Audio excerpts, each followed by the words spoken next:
उस चढ़े हुए जल को जब आप थोड़ा सा लेकर आते हो, आपको बताया था ना कि खाली लोटा नहीं लाना चाहिए, खाली कलश शंकर जी के मंदिर से वापिस नहीं लाना। शंकर भगवान को जल चढ़ाया, चढ़ाने के बाद थोड़ा सा जल हाथ में या कटोरी में या कलश में झेल लिया, भले 2 बूंद लाओ पर अपने घर पर लेकर आओ। उस 2 बूंद जल का भी स्पर्श कलश के अंदर हाथ की 3 उंगलियां लगाकर अगर त्रिशूल पर टच कर कर मात्र आपने उस कलश के अंदर लगा दिया, वो जल भी आपने अपने घर पर छोड़ दिया, छीट दिया या उसका आचमन मात्र हो गया, तो व्यक्ति का यश बढ़ना अपने आप प्रारंभ हो जाता है, उसकी यश की प्राप्ति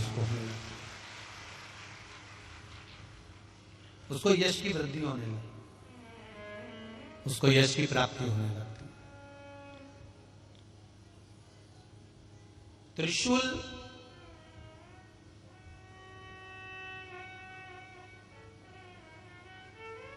का दान,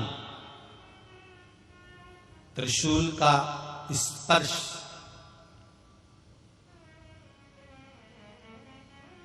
एक बहुत अच्छी बात कहना चाहेंगे, आपके स्मरण में रहना चाहिए, बहुत सुंदर सुंदर। कभी अगर मौका लगे, कभी अगर मौका लगे, और शंकर भगवान का बहुत सुंदर श्रृंगार हो गया, बहुत सुंदर श्रृंगार हो गया, और शिव जी पे माला भी बहुत अच्छी चढ़ी है, बेलपत्र भी अच्छी चढ़ी है, धतूरा भी अच्छा चढ़ा हुआ है, फूल भी अच्छे चढ़े हुए हैं, और आपने देख लिया शिव जी का बहुत अच्छा श्रृंगार हो गया, और तुम्हें कभी मौका लग जाए ऐसा,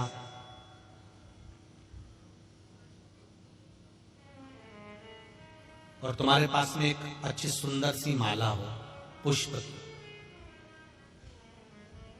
तो आप पुजारी जी को या पंडित जी को कह दो, या पंडित जी मां नहीं हो, शिव जी का अच्छा श्रृंगार हो गया हो, तो वो माला केवल त्रिशूल की, जो त्रिशूल है उस त्रिशूल पर उस माला को अगर आपने केवल टांगी दिया तो भी आप उन्नति की सीढ़ी पर आगे बढ़ना प्रारंभ कर देते। पर किस समय पर? जब भगवान का पूर्ण श्रृंगार हुआ, पूर्ण श्रृंगार शिव जी का हो गया और माला तुम्हारे हाथ में है, और तुमने देखा भगवान का श्रृंगार हो गया। अब शिव जी पे अगर माला चढ़ाऊंगा श्रृंगार गिर जाएगा, तो उस माला को आप अपने यश प्राप्ति के लिए, अपने आनंद के लिए, अपनी उन्नति के लिए आप उसको त्रिशूल पर चढ़ा सकते।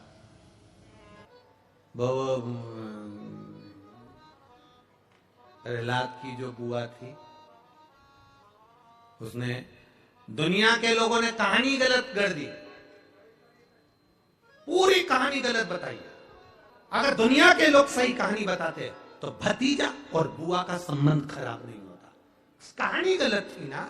लोगों ने कहा, हिरण्यकशिपु ने अपनी बहन से कहा, बहन तू अपने भतीजे को गोदी में रखकर बैठ जा और चादर ओढ़कर बैठ जाना, तू बच जाएगी, तेरा भतीजा जल जाएगा। तो बुआ भतीजे को जलाने के लिए गोदी में लेकर बैठी। बोलो सही है कि गलत है? लोगों ने कहानी गलत बताई। होली का लोगों ने कहा उसने अपने भतीजे को जलाया। पहले तो होलिका का नाम तो निकालो कि होलिका का नाम क्या है। कथा वालों ने कह दिया हिरण्यकशिपु की बहन थी होलिका, वो अपने भतीजी प्रहलाद को गोदी में लेकर बैठ गई। वो प्रहलाद को हाथी के पांव के नीचे डाला, खोलते तेल में डाला, अग्नि में डाला, इसमें डाला, उसमें डाला, नहीं मरा। आखिरी में अपनी बहन से कहा होलिका, तो अपने भतीजे को गोदी में लेकर बैठ गया। पहले उस होलिका का असली नाम तो लाओ, जिस होलिका का नाम विष्णु पुराण में ढूंढा लिखा है। क्या नाम लिखा है? ढूंढा। होलिका का असली नाम लिखा है विष्णु पुराण में ढूंढा।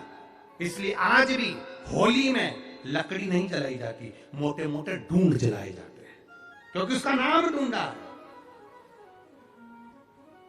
और ढूंढा बैठी अग्नि में, भतीजे को गोदी में लेकर बैठ गई। उसके पास में ब्रह्मा जी की चादर थी, जिसको ओढ़ कर बैठ जाती थी तो आगी में जल नहीं सकती थी। ढूंढा ने देखा चारों तरफ से आगी लग गई, मेरा भतीजा जल जाएगा।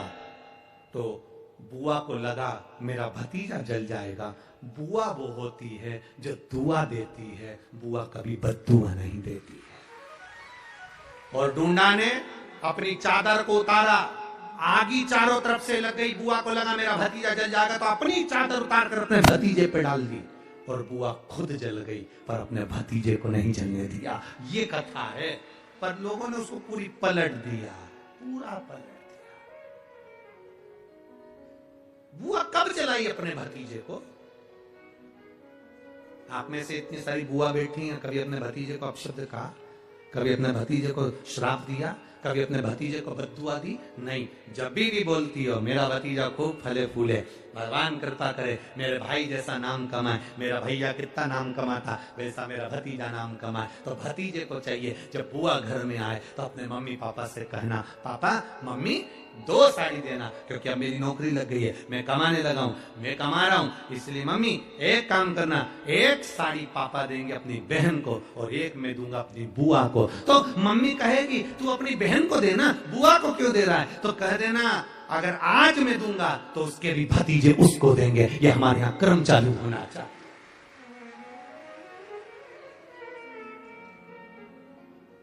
पर करे क्या? 4 भाई 1 साड़ी, बहन को जब देते हैं पैक करके, पूरी पैकिंग,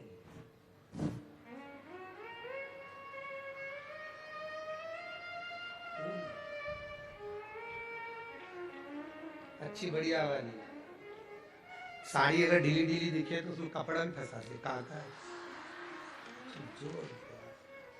और पैकिंग करके, और 4 भाई 1 साड़ी, चारों भाई राखी बनवाने के बाद ऐसे हाथ लगा के देते हैं जैसे पूरे पुणे की प्रॉपर्टी दे रहा है।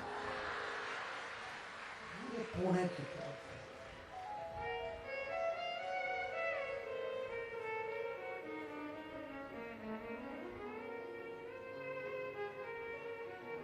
अब किसी ने पूछा कि क्यों रे चारों भाइयों ने मिलके 1 साड़ी दी? अभी हम एक ही तो घर में रहते हैं,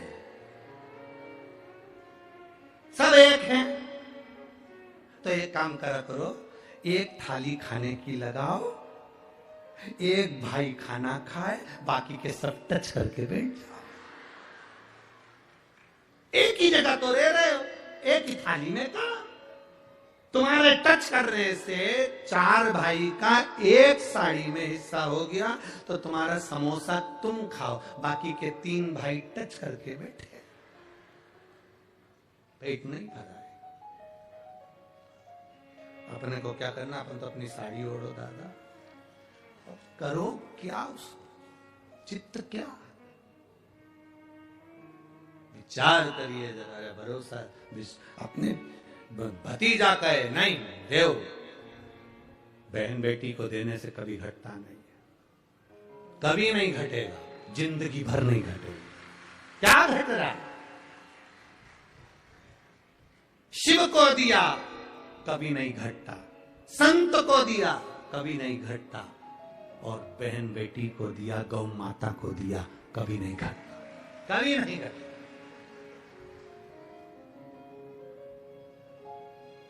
अभी हम